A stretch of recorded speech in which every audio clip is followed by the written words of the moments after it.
السلام علیکم ورحمۃ اللہ وبرکاتہ۔ سنڈے کمنٹ باکس کے ایک نئے ایپیسوڈ کے ساتھ میں آپ لوگوں کا بھائی اے ایم قاسمی آپ لوگوں کی خدمت میں بہت سارے سوالوں کے جوابات لے کر حاضر ہوں۔ آپ لوگ شاید اس کو دیکھ رہے ہوں گے کہ آج میں یہ کیا پہن کر آیا ہوں۔ اس کو آپ کہہ سکتے ہیں کہ یہ سعودی کی جیکٹ ہے۔ کیسی لگ رہی ہے کمنٹ کر کے ضرور بتائیے گا۔ مجھے تو ٹھیک ٹھاک لگ رہی ہے اور آج فرسٹ ٹائم میں اس کو پہن رہا ہوں۔ سردیاں آ گئی ہیں تو میں نے سوچا کہ چلو آج اسے ہی پہن کے سنڈے ایپیسوڈ ریکارڈ کیا جاتا ہے۔ میں عمرے کے سفر پر جب گیا تھا تو مفتی آصف صاحب نے مجھے خاص طور پر کہا کہ یہ مفتی صاحب آپ لے کر جائیے، تو انہوں نے بڑی محبت سے مجھے یہ دی، مجھے بھی بڑی پسند آئی اور انہوں نے ایک نصیحت بھی کی تھی کہ اس کو روزانہ مت پہنیے گا، لیکن یہ تو اتنی گرم ہے ماشاءاللہ اور اتنی اچھی لگ رہی ہے کہ روزانہ پہننے کا دل بھی نہیں ہوگا، اسے تو بس کبھی کبھی پہن لیا کریں گے۔ بہت مہنگی بھی تھی یہ تقریباً 5,000 روپے کی پڑی تھی انڈیا کے حساب سے۔ تو کیسی لگی ہے کمنٹ کر کے ضرور بتائیے۔ تو پہلا سوال بغیر کسی ادھر ادھر کی باتیں کیے بنا سوالوں کا سلسلہ شروع کرتے ہیں۔ مسجد کی تعمیر کا کام چل رہا ہے۔ اگر آپ مسجد کی تعمیر کے کاموں میں شرکت کرنا چاہتے ہیں تو آپ ایسے سمجھ لیں کہ ابھی بھی کافی اماؤنٹ کی ضرورت ہے اور اماؤنٹ نہیں ہے، تو آپ اگر تعاون مسجد میں کرنا چاہتے ہیں تو یہ جو QR کوڈ اور اکاؤنٹ نمبر نظر آ رہا ہے اس پہ آپ اپنی رقم بھیج سکتے ہیں۔ پہلا سوال محمد گلشیر پوچھتے ہیں، مفتی صاحب امید ہے آپ خیریت سے ہوں گے، اللہ آپ کو عافیت عطا فرمائے، آمین ثم آمین۔ میرے کچھ سوال ہیں۔ انہوں نے بہت سارے سوالات پوچھے ہیں۔ نمبر 1، جب ہم نماز پڑھتے ہیں 4 رکعت والی تو پہلا قعدے میں ہی اتحیات کے بعد درود شریف پڑھ لیں تو ہم کیا کریں؟ دیکھیں، اگر آپ درود شریف پڑھ لیں تو پھر آخر میں سجدہ صحاف کر کے نماز کمپلیٹ کر لیں، ٹھیک ہے۔ نمبر 2، میں حافظ ہوں، قرآن مجید کا دور نہیں ہونے کی وجہ سے قرآن یاد نہیں ہے تو آپ قرآن یاد کیجئے۔ آپ کو پتہ ہے کہ قرآن شریف یاد کرنے کے بعد بھول جانا یہ بہت بڑا گناہ ہے، بہت بڑا گناہ ہے، اور یہ صرف حافظوں کے لیے نہیں ہے وعید۔ جن لوگوں کو قرآن مجید پڑھنا آتا ہے وہ بھول گئے، یہ جو حافظ قرآن ہے وہ بھول گئے، بہت سخت وعیدیں احادیث مبارکہ میں ایسے لوگوں کے لیے آئی ہے۔ لیکن اس کا مطلب یہ نہیں ہے کہ اب آپ یہ سوچو کہ بھئی اب تو میں حافظ قرآن نہ ہی بنتا تو زیادہ اچھا تھا۔ قرآن پڑھنے والے یہ سوچیں کہ میں قرآن یار پڑھنا نہ ہی سیکھتا تو زیادہ اچھا تھا، یا قرآن جو نہیں پڑھے ہوئے ہیں وہ یہ بات سننے کے بعد سوچیں کہ ارے یار اس سے بہتر ہے سیکھے ہی نا۔ تو میرے عزیز بھائیوں، یہ شیطانی دھوکہ ہے۔ آپ اندازہ کرو کہ جو سیکھنے کے بعد بھول جائے، جو حفظ کرنے کے بعد بھول جائے، جب اس کے لیے اتنی سخت وعیدیں ہیں تو آپ ذرا سوچو کہ جو سیکھے ہی نا اس کے لیے کتنی سخت وعیدیں ہوں گی۔ تو اس کو اس طرح سے سمجھو، شیطان جیسے آپ کو سمجھاتا ہے نا ویسے نہ سمجھو۔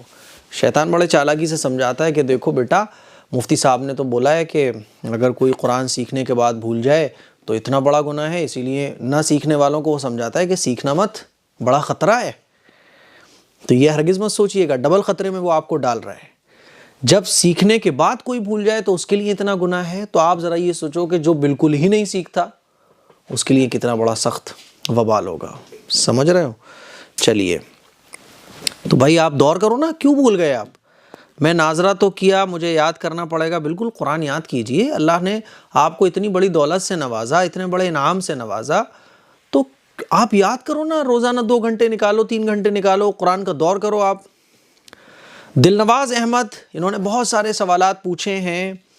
نمبر 1، کیا ایپی فز پی سکتے ہیں؟ نو پرابلم، ایپی فز پینا جائز ہے، کیونکہ اس میں کوئی ایسی حرام چیز تو نہیں ہوتی ہے، تو پینا جائز ہے۔ پھر بھی آپ ان چیزوں سے بچو تو بھائی بہت اچھا ہے۔ نمبر 1، مجھے نماز میں بہت برے خیالات آتے ہیں اور میرے اندر تکبر آ رہا ہے، اس کو کیسے ختم کریں؟ تکبر جب آئے تو اعوذ باللہ من الشیطان الرجیم پڑھو اور یہ سوچو کہ میں تو مٹی سے بنا ہوا اللہ کا ایک بندہ ہوں، میری کیا طاقت ہے، سب اللہ کا فضل ہے، سب اللہ کا کرم ہے۔ تکبر ختم کرنے کی جو چیزیں نبی کریم صلی اللہ علیہ وسلم نے بیان فرمائی ہیں کہ سلام خود دوسروں کو کرو، چھوٹے چھوٹے کام خود کرنا سیکھو، ہے نا۔ جن چیزوں کو کرنے سے آپ کو شرم محسوس ہوتی ہے نا، کیونکہ جب آدمی کے اندر تکبر آتا ہے تو وہ بہت سارے کام ایسے ہیں جن کو وہ کرنا چھوڑ دیتا ہے، وہ کام کریے آپ۔ تواضع پیدا کیجیے، یعنی چھوٹے چھوٹے کاموں کو خود کرنا سیکھیے، اپنے بڑوں کے جوتے اٹھا کے سیدھے کر دیجیے، ماں باپ کی خدمت کیجیے، تو انشاءاللہ تکبر ختم ہو جائے گا۔ اللہ تعالیٰ سے دعا کیجیے، ہے نا۔ رہی بات نماز میں برے برے خیالات آتے ہیں، تو اس سے گھبرانے کی ضرورت نہیں ہے۔ ایک خیالات تو وہ ہوتے ہیں جو ہم خود لے کے آتے ہیں، وہ نماز میں منع ہے، اور وہ خیالات جو خود بخود آتے ہیں تو وہ خیالات سے نماز میں کوئی فرق نہیں پڑتا ہے۔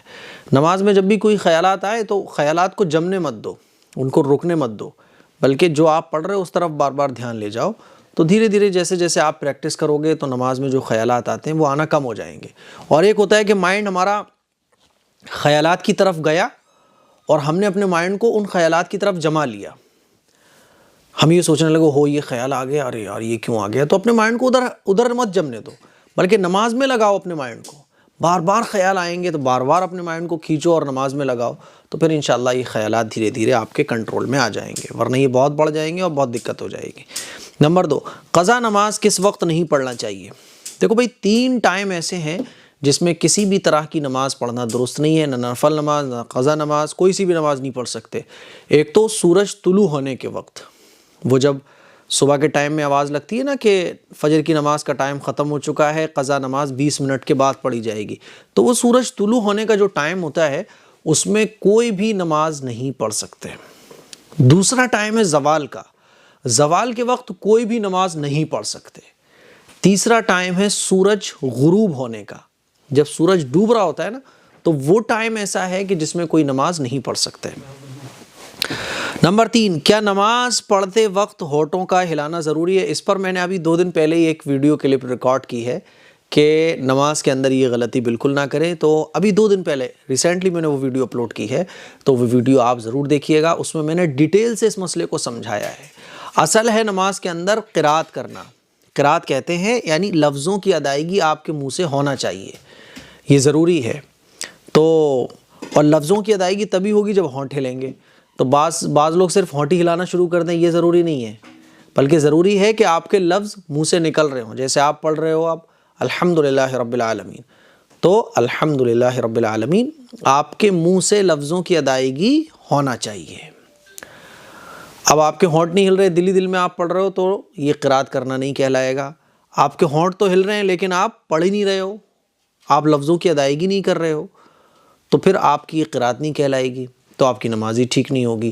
تو اصل ہے نماز کے اندر قرآن مجید کو پڑھنا کب کہا جاتا ہے؟ جب لفظ منہ سے نکلتے ہیں، ہاں سلو نکلیں، ہولے نکلیں، کیونکہ ہم اکیلے اگر نماز پڑھ رہے ہیں تو ہمیں تو آہستہ ہی قرات کرنی پڑے گی نا۔ تو وہ کلپ آپ ضرور دیکھیے گا، اس میں نے ڈیٹیل کے ساتھ اس مسئلے کو سمجھایا ہے۔ نمبر 4، بغل آس پڑوس کے سانگ میوزک سے کیسے بچیں؟ بھئی آس پڑوس میں میوزک بج رہا ہے، کوئی جاننے والا ہے تو اسے بول دو بھائی آواز سلو کر لو یار، تھوڑی سی پرابلم ہو رہی ہے۔ اور کہیں ایسے سانگ میوزک بج رہا ہے جو ہمارے اختیار میں نہیں ہے، تو ظاہر ہے وہ ہمارے اختیار میں ہی نہیں ہے، ہم تو سننا نہیں چاہ رہے، لیکن زبردستی ہمارے کانوں میں وہ آواز آ رہی ہے، تو اللہ تعالیٰ معاف کرے گا۔ جو چیز ہمارے اختیار میں نہیں ہے تو اس سے کیسے بچا جا سکتا ہے؟ بس یہ ہے کہ آپ انٹرسٹ لے کے سنو مت، آپ بچنے کی کوشش کرو۔ اب بچنے کی کوشش کا مطلب یہ ہے کہ آپ اپنے کاموں میں مگن ہو جاؤ، کیوں اس طرف مائنڈ لگا رہے ہو آپ، ٹھیک ہے۔ نمبر 5، کیا غیر مسلم کی شادی اٹینڈ کر سکتے ہیں؟ جی، غیر مسلم کی شادی اٹینڈ کر سکتے ہیں، اس میں کوئی حرج کی بات نہیں ہے۔ ہم انڈیا میں رہتے ہیں، ہمارے بہت سارے دوست غیر مسلم ہوتے ہیں، تو غیر مسلم کی شادی اٹینڈ کرنے میں کوئی حرج نہیں ہے۔ ہاں، غیر مسلم کی جو مذہبی چیزیں ہیں اس میں شرکت نہیں کرنا چاہیے، ٹھیک ہے۔ نمبر 6، کیا EMI پر سامان لے سکتے ہیں؟ آج کل جو ہے نا EMI پر سامان لینے کا بڑا چلن ہے، تو 0% اگر مل رہا ہے وہ، جیسے کہ میرے پاس کریڈٹ کارڈ ہے، تو مجھے اگر کوئی چیز EMI پر لینی ہوتی ہے تو میں دیکھ لیتا ہوں کہ 3 مہینے میں 0%، تو مجھے پتہ ہوتا ہے کہ ان 3 مہینوں میں میں یہ سارا پیمنٹ دے دوں گا۔ تو اگر آپ کو انٹرسٹ پہ 1 روپیہ بھی نہیں دینا پڑ رہا ہے تو آپ EMI پر لے لو، ٹھیک ہے۔ اور اگر EMI پر لینے پہ آپ کو انٹرسٹ دینا پڑے گا تو پھر آپ EMI پر مت لو۔ لیکن بہت ساری چیزیں اتنی ایکسپینسو ہوتی ہیں، جیسے کہ کار ہے، جیسے کہ بائک ہے، کہ وہ ہماری ضرورت بھی ہے اور ہمارے پاس کیش بھی نہیں ہے اتنا دینے کو، تو پھر مجبوری میں ایسی سچویشن میں جب کہ ہماری ضرورت لیے بغیر پوری ہو ہی نہیں سکتی ہے، جیسے کہ 4 ویلر 4 پہیوں والی گاڑی ہے، بائک ہے، کار ہے، وہ لینا ہی لینا ہے، ہماری ایسی ضرورت ہے، اور اتنی ایکسپینسو یہ چیزیں ہوتی ہیں کہ ایک دم سے پورا کیش اماؤنٹ نہیں دیا جا سکتا ہے. پھر ITR کے جھمیلے ہوتے ہیں، گورنمنٹ کی طرف سے ٹیکس کے بھی مسئلے ہوتے ہیں، تو پھر اس سچویشن میں EMI پر مجبوری میں لی جا سکتی ہے. لیکن وہ چیزیں جو ہمیں نہ لیں تو ہماری لائف پہ کوئی فرق نہیں پڑے گا. جیسے کہ مان لیجئے کسی کو 50,000 روپے کا موبائل لینا ہے، تو وہ شوق میں لے رہا ہے بس وہ، اور اس شوق کو پورا کرنے میں وہ EMI پہ لے رہا ہے، اس کو انٹرسٹ بھی دینا پڑے گا. تو پھر اس طرح سے شوق پورا کرنا ہے جس میں انٹرسٹ آپ کو EMI پر لینے پر دینا پڑے، تو اس طرح سے نہیں لینا چاہیے. کوئی مجبوری میں کوئی چیز لینی پڑ رہی ہے تو وہ ایک الگ مسئلہ ہے. ٹھیک ہے. کیونکہ نمبر 7، حافظ بننے کے لیے کوئی ٹپس بتائیے. حافظ بننے کے لیے آپ جائیے بھیا، جو مدرسے میں حافظ بنانے والے جو استاذ ہوتے ہیں ان سے بات کیجئے، حافظ بنیے آپ استاذ کی نگرانی میں. اب ان سے آپ کی جیسی ڈیل ہو جائے، 1 گھنٹے وہ پڑھائیں، 2 گھنٹے پڑھائیں، 3 گھنٹے پڑھائیں، یہ آپ کے اوپر ڈیپینڈ کرتا ہے. ہمارے ساتھ میں ایک صاحب تھے، جب میں حفظ کیا کرتا تھا، اس وقت میں بہت چھوٹا تھا، تو وہ کالج میں پڑھتے تھے اور صبح صرف 1 گھنٹے کے لیے ہمارے مدرسے آتے تھے، اور مدرسے آنے کے بعد 4-6 لائنیں وہ سبق کی سناتے تھے، اور اس کے بعد 1-2 گھنٹے پڑھنے کے بعد وہ چلے جاتے تھے. 8-9 سال کے بعد وہ حافظ قرآن بن گئے، اور ماشاءاللہ انہوں نے تراویح بھی سنائی ہے. تو یہ آپ کے عزم کی بات ہے، آپ کے شوق کی بات ہے. کوئی جادو ایسا نہیں ہے، کوئی ایسا تعویذ بھی نہیں ہے، کوئی ایسا دنیا میں استاذ بھی نہیں بنا جو آپ کو کچھ ایسا جادو منتر اور کچھ گھول کے پلا دے کہ آپ حافظ قرآن بن جائیں. آپ کا شوق آپ کو حافظ قرآن بنا سکتا ہے، اور پھر آپ کے شوق کو پورا کرنے میں استاذ کی رہنمائی آپ کو کامیاب بنا سکتی ہے. تو آپ بھائی کوئی اچھے مفتی صاحب سے، مولانا صاحب سے، قاری صاحب سے رابطہ کیجئے، ان سے بات کیجئے، اور اپنے سہولت کے حساب سے قرآن مجید کو یاد کرنا شروع کر دیجئے، اور ان کو یاد کر کے سنائیے. حافظ قرآن بن جاؤ گے آپ. اچھا، نمبر 8، مسہری بن رشید کے اوپر ایک ویڈیو بنائیں. کیا ویڈیو بناؤں ان کے اوپر؟ نمبر 9، کوئی بھی کام کرنے سے پہلے جو دعا پڑھتے ہیں تو کیا وہ دیکھ کر پڑھ سکتے ہیں؟ جی، دیکھ کر بھی پڑھ سکتے ہیں، بغیر دیکھے بھی پڑھ سکتے ہیں. نمبر 10، ایک رکعت جب نماز چھوٹ جائے امام کے پیچھے تو پھر پوری نماز کیسے کمپلیٹ کریں؟ ایک رکعت آپ کی چھوٹ گئی، امام صاحب نے سلام پھیرا تو آپ سلام مت پھیریں، کھڑے ہو جائیں، اور جو پہلی رکعت آپ کی چھوٹی تھی نا اس کو آپ ویسے ہی پڑھیں جیسے آپ پہلی رکعت میں پڑھتے ہیں. پہلی رکعت جیسے امام صاحب نے پڑھی یا جیسے آپ پڑھتے نا، ویسے ہی اس چھوٹی رکعت کو آپ کمپلیٹ کر لو. سمپل ہے ایک دم. ٹھیک. ایم کولہاپور یہ پوچھتے ہیں مفتی صاحب کیسے ہیں؟ الحمدللہ، ہمارا نام زاہدہ ہے، ہم کولہاپور سے ہیں. اگر اسلام میں کوئی نئی چیز خریدنا ہے تو اسے ناریل چڑھاتے ہیں. یہ غیر مسلموں کا طریقہ ہے، اسلام کا طریقہ نہیں ہے. ناریل چڑھانا، شادیوں میں اناج اور پھلوں کا توشہ رسم کے طور پر لے جاتے ہیں. دیکھیے، شادیوں میں اناج اور پھلوں کا جو توشہ ہے رسم کے طور پر لے جاتے ہیں، تو بظاہر رسموں کو چھوڑنا چاہیے. اسلام ایک بہت آسان لائف کو بنانے والا مذہب ہے. اسلام نے لائف کو آسان بنایا ہے، اور جتنی ہماری لائف رسم و رواج سے پاک ہوگی نا، اتنا لائف کو جینے میں مزہ آئے گا. تو ناریل تو یہ تو ہے ہی غیر مسلموں کا طریقہ. بھائی کوئی بھی نئی چیز آپ لے کے آئے ہو، بسم اللہ کا نام لے کے اس کی شروعات کر دو، مصنوع دعاؤں کا اہتمام کرو، اور نئی چیز کو آپ یوز کرو. اللہ کی نعمت ہے، اس نعمت پر اللہ کا شکر کرتے ہوئے روزانہ اس کو استعمال کرو. اور یہ توشہ رسم ہے تو رسموں کو چھوڑنا چاہیے. ٹھیک ہے. تو اسے کھانا اور اس میں شریک ہونا کیسا ہے؟ دیکھیے، جو شادیوں میں پھل وغیرہ لے کے جاتے ہیں رسماً، تو وہ پھل تو کھا سکتے ہیں نا، کیونکہ پھل تو جائز ہے کھانا. کوئی بھی چیز حرام جب ہوتی ہے، جب وہ یا تو اس میں حرام چیز ملی ہوئی ہو یا وہ حرام کمائی سے خریدی گئی ہو. ہاں، رسموں میں شریک ہونے سے بچنا چاہیے. ٹھیک ہے. مرزا عادل بیگ، مفتی صاحب خیریت سے ہیں؟ بھئی الحمدللہ، اللہ کا شکر ہے، اللہ کا فضل اور اس کا کرم ہے. جب عدت ختم ہو جاتی ہے تو کیا داماد اپنی ساس کو کپڑے دیتے ہیں؟ بیٹیوں کے گھر سے جاتے ہیں کپڑے. کیا میرا سوال کا جواب ضرور دیجئے مفتی صاحب. آپ کا چھوٹا بھائی مرزا عادل بیگ. آپ نے جتنی بھی باتیں میرے بھائی لکھی ہیں، یہ ساری کی ساری اسلام کے بالکل اگینسٹ ہیں. عدت مکمل ہو جاتی ہے تو جیسے نماز مکمل ہو جاتی ہے تو اب آدمی فری ہے، وہ جو چاہے وہ کر سکتا ہے نا. بھائی عمرہ مکمل ہو جاتا ہے تو آدمی عمرہ مکمل کرنے کے بعد فری ہے، اور اپنی لائف جیسے گزارتا ہے ویسے گزار سکتا ہے، نارمل ہے وہ. روزہ کمپلیٹ ہو جاتا ہے، اب آدمی فری ہے، جو چاہے وہ کھا سکتا ہے. اسی طرح سے عدت مکمل جب ہو جاتی ہے تو عدت کی ٹائمنگ جب مکمل ہو گئی، اب آپ فری ہو. یعنی عدت میں جو آپ کے اوپر پابندیاں تھیں وہ ساری پابندیاں ہٹ گئیں آپ پر. عدت میں پابندیاں ہیں کہ بلا ضرورت آپ گھر سے باہر نہیں جا سکتے، نیا کپڑا نہیں پہن سکتے، سنور نہیں سکتے، نکاح نہیں کر سکتے. اب وہ ساری پابندیاں آپ کے اوپر سے ختم ہو گئی. اب ساری پابندیاں ختم ہو گئی، بس اب آپ نارمل ہو ایک دم.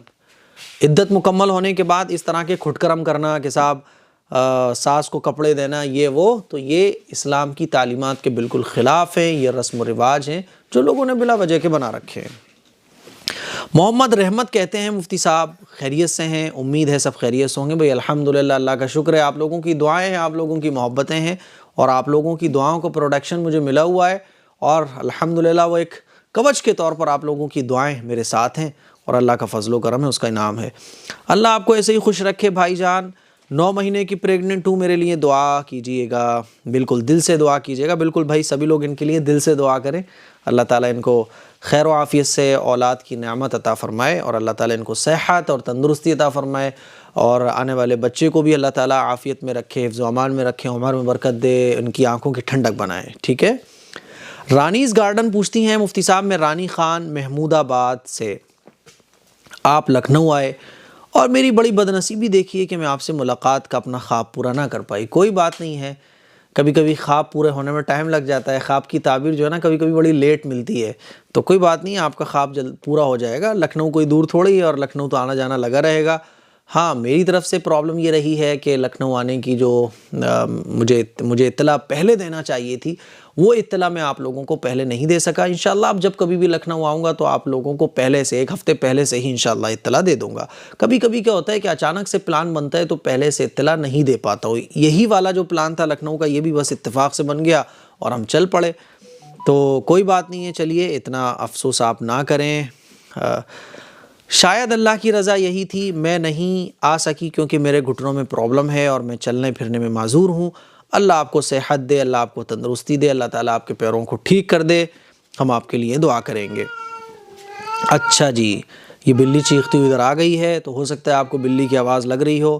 یہ بلی ہماری جو ہے نا کبھی کبھی ایسی آواز کرتے ہوئے ادھر سے ادھر آ جاتی ہے، اور ویڈیوز میں آپ کو کبھی بلی کی آواز، کبھی عافیہ کی آواز، ہے نا، یہ آوازیں آپ کو سننے کو ملتی رہتی ہیں بیک گراؤنڈ میں.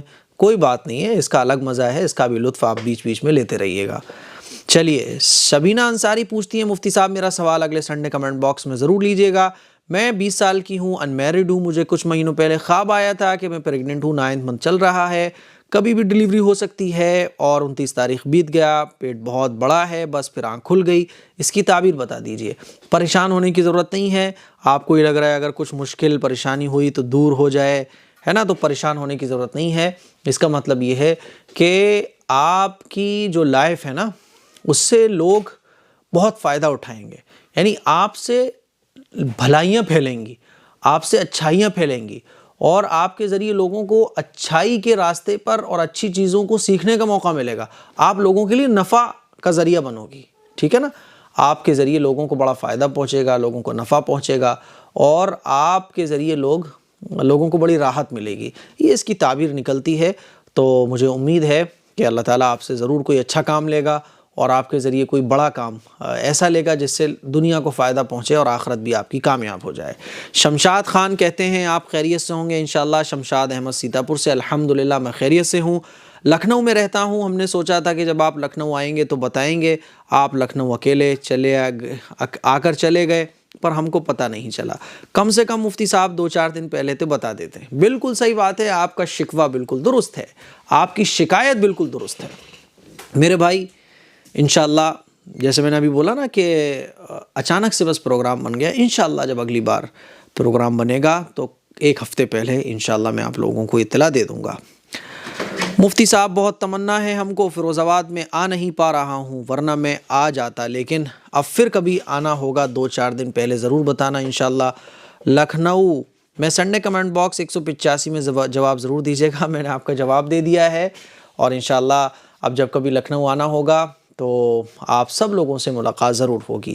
عبداللہ پوچھتے ہیں مفتی صاحب میں آپ کا ہر ویڈیو دیکھتا ہوں، حال ہی میں آپ حج عمرے پر گئے تھے، آپ کی ہر ویڈیو پابندی سے دیکھا، بہت اچھا لگا، آپ نے بہت زبردست کام کیا ہے ہم جیسے لوگوں کے لیے.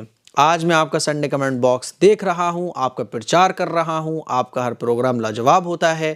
اللہ تعالیٰ آپ کو صحت دے مفتی صاحب. میں اعظم گڑھ کے ایک چھوٹے سے گاؤں رسول آباد کا رہنے والا ہوں. اللہ تعالیٰ آپ کا گاؤں ضرور چھوٹا ہوگا جیسا کہ آپ نے لکھا ہے، لیکن اللہ آپ کو بہت بڑا آدمی بنائے اور آپ کے ذریعے سے ہی آپ کے گاؤں کا نام بھی ایک دم بڑا ہو جائے، یہ میری دعا ہے آپ کے لیے۔ اللہ تعالیٰ آپ کی اس محبت کو قبول فرمائے۔ علیشہ مغل پوچھتی ہیں مفتی صاحب بہت اچھا ایپیسوڈ تھا، آواز اور صاف ہوتی تو زیادہ اچھا لگتا، لیکن میری بہن بس اچانک سے پروگرام بن گیا کیونکہ سنڈے تھا اور اس وقت میں لکھنؤ میں تھا، میں کوئی مائک وغیرہ لے کر نہیں گیا تھا، تو بس جیسے بھی ناغہ نہیں ہونا چاہیے، تو کبھی کبھی یہ پرابلم ہو جاتی ہے تو اس کو تھوڑا سا اگنور مار دیا کرو، تھوڑا سا کان کا جو کیچنگ پاور ہے تو تھوڑی سی بڑھا لیا کرو تو سمجھ میں آ جائے گا۔ ہاں انشاءاللہ جب کبھی سفر ہوگا تو اب مائک لے جانے کی میں کوشش کروں گا۔ ہم سنڈے ایپیسوڈ کا آؤٹ سائڈ کی وائس بہت ڈسٹربنگ تھی، ہاں کوئی بات نہیں ہے، لیکن آؤٹ سائڈ کا ویو دیکھ کر آپ تھوڑا سا اسمائل کر لیجئے گا، ہے نا۔ چلیے اگلی بار انشاءاللہ مائک کا خیال رکھیں گے تاکہ آپ کو آواز کی پرابلم نہ ہو۔ اسلام نبی انصاری یہ غصے میں ہیں اور کہہ رہے ہیں پٹھان کی ریلیز سے پہلے شاہ رخ خان نے وشنو دیوی مندر میں ماتھا ٹیکا۔ مفتی صاحب آپ تو بہت شاہ رخ خان کی تعریف کر رہے تھے، آپ مفتی ہو، آپ کو اتنا نہیں پتا کہ جس نے شرک کیا اس کا کوئی عمل اللہ کی بارگاہ میں قبول نہیں ہے، اور اب شاہ رخ خان پٹھان فلم کی ریلیز سے پہلے مندر میں ماتھا ٹیکنے گیا، یہ ویڈیو اس پر بھی بنا دو، یا درگاہ پر جانے والا ہو پر اس شرک فتویٰ لگاتے رہو گے۔ جی بھائی اس نے بہت غلط کیا ہے اور اس کو تو میں بالکل اپریشیٹ نہیں کر رہا ہوں، نہ تو میں اس کا کوئی فین ہوں نہ میں کوئی اس کا سپورٹر ہوں، ہے نا۔ دیکھو جب اس نے عمرہ کیا تھا تو کسی کے بھی ہم دل میں نہیں گھسے ہوئے، ہے نا، کسی کے بھی ہم دل میں نہیں گھسے۔ جب اس نے عمرہ کیا تو جب اس نے عمرہ کیا تھا اس کے بعد وہ کیا کرے گا وہ ہم نہیں جانتے، لیکن عمرے سے پہلے اس نے جو کچھ کیا ہے، اس کے بعد اس نے عمرہ کیا ہے، تو اسلام نے ہمیں یہ حکم دیا ہے کہ کسی کے بارے میں بھی بدگمان مت ہو، کسی کے اوپر بھی آپ تہمت مت لگاؤ، کسی کے اوپر بھی الزام مت لگاؤ، کسی کے اوپر بھی آپ فتوے مت لگاؤ۔ اس نے عمرہ کیا تو اچھا گمان رکھتے ہوئے ہم نے سوچا کہ ہو سکتا ہے بھئی اس نے توبہ کر لی ہو، کیا مشکل ہے، اسی لیے ہم نے یہ تو کہا کہ اس نے بہت اچھا کیا ہے، لیکن یہ ہم نے کبھی نہیں کہا کہ اس نے جتنی بھی برائیاں کی ہیں یا جتنی بھی برائیاں وہ آگے کرے گا اس کو بھی ہم نظر انداز کریں گے یا اس کو کچھ نہیں بولیں گے۔ بھئی اس نے عمرہ کیا، ہم نے اللہ سے دعا کی اور اچھا گمان رکھتے ہوئے کہ بھئی ٹھیک ہے، اس کے دل میں تو ہم نہیں گھسے ہوئے کہ اس کے دل میں کیا ہے۔ اب عمرہ کر کے واپس آنے کے بعد اس نے مندر میں ماتھا ٹیک لیا تو ظاہر ہے یہ کفر ہے، یہ شرک ہے، اس پہ کون کہہ رہا ہے کہ بھیا یہ اس نے اچھا کیا ہے یا اس کو ہم نے اگنور کیا ہو، یہ غلط کیا ہے۔ اس نے ایک راستے پہ رہنا چاہیے، اور آپ کتنی غلط کام کرو، غلط کام کرنے کا ٹھیک ہے گناہ ملتا ہے، لیکن آدمی غلط کو غلط ہی نہ سمجھے تو پھر وہ ایمان سے ہی ہاتھ دھو بیٹھتا ہے۔ اسی لیے جو کچھ اس نے کیا وہ غلط کیا۔ آپ ایکٹر ہو، ایکٹریس ہو، آپ اگر مسلم ہو تو پھر آپ کو ایک ٹریک تو پکڑنا پڑے گا، کیوں اپنی آخرت برباد کر رہے ہو ان ساری چیزوں کو کرنے کے بعد۔ تو اسلام نبی انصاری صاحب اتنا ناراض ہونے کی ضرورت نہیں ہے، وہ جو میں نے پہلے کہا وہ اس وقت کے حساب سے تھا، اب جب اس نے غلط کام کیا ہے تو وہ غلط ہے، بالکل غلط ہے۔ اسلام ان چیزوں سے منع کرتا ہے، اور جو بھی کچھ اس نے کیا ہے بھائی وہ جانے اور وہ اس کا مالک جانے، ہے نا، ان چیزوں کی تو اسلام میں کوئی گنجائش نہیں ہے، ٹھیک ہے۔ زینت انصاری کہہ رہی ہیں مفتی صاحب کیسے ہو آپ کا کبھی ضلع بجنور شہر نگینہ میرا گھر ہے، آنا ہوا ہو تو مفتی صاحب ہمارے گھر بھی ضرور آئیے گا۔ بالکل انشاءاللہ جب کبھی بجنور آنا ہوگا تو میں ضرور آؤں گا۔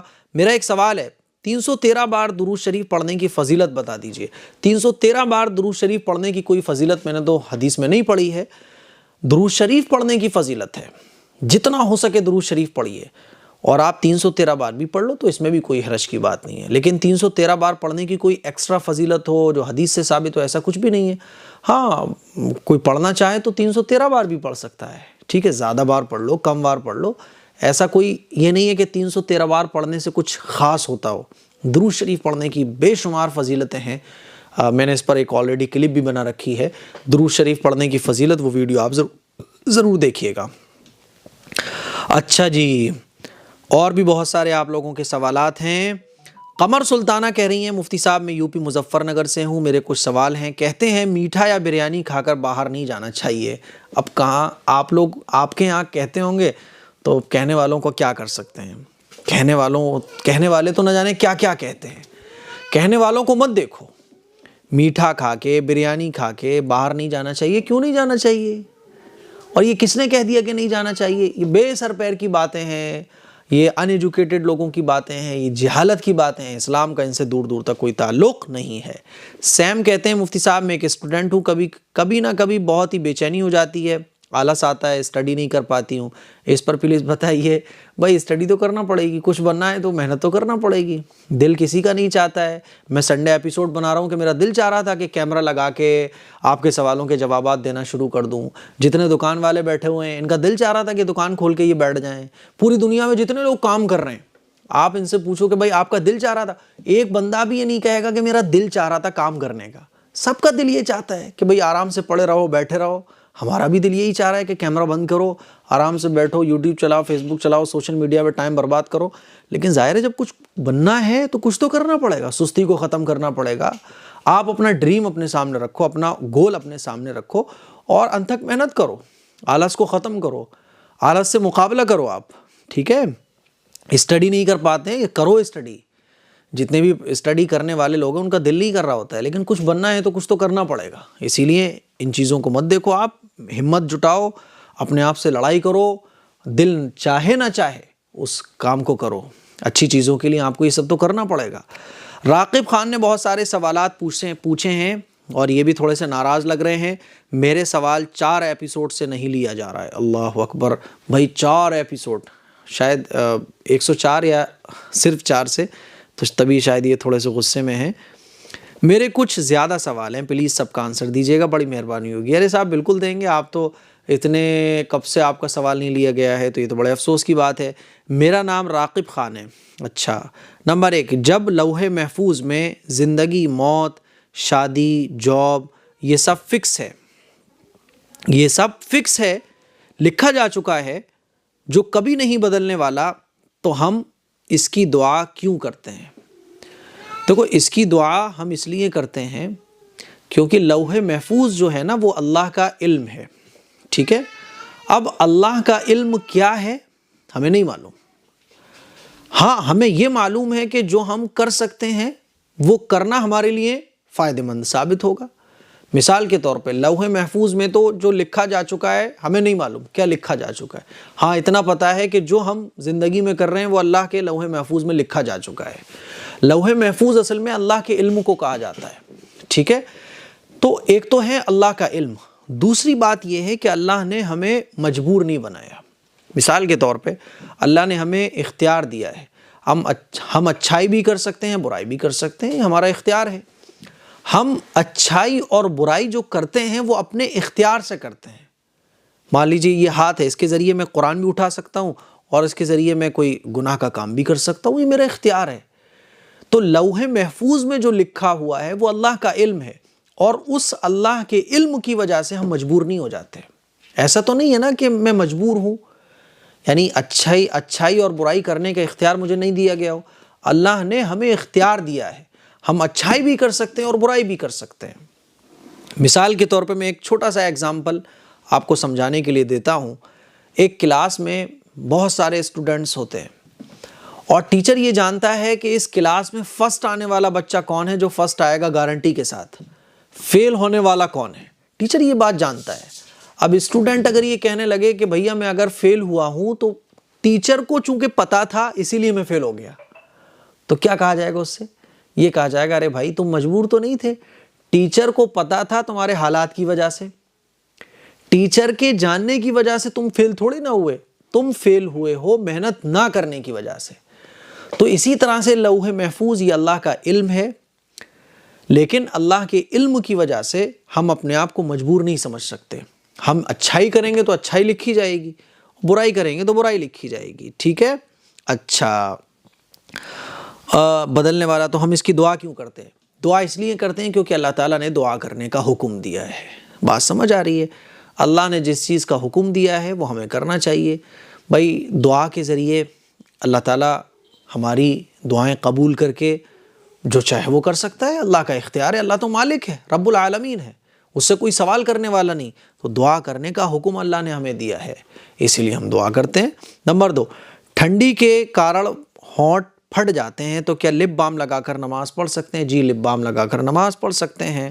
اچھا، اللہ تہجد کے وقت پہلے آسمان پر ہوتا ہے جبکہ ہر وقت کسی نہ کسی جگہ تہجد کا وقت ہوتا ہے، تو کیا اللہ پاک ہمیشہ پہلے آسمان پر ہی ہوتے ہیں؟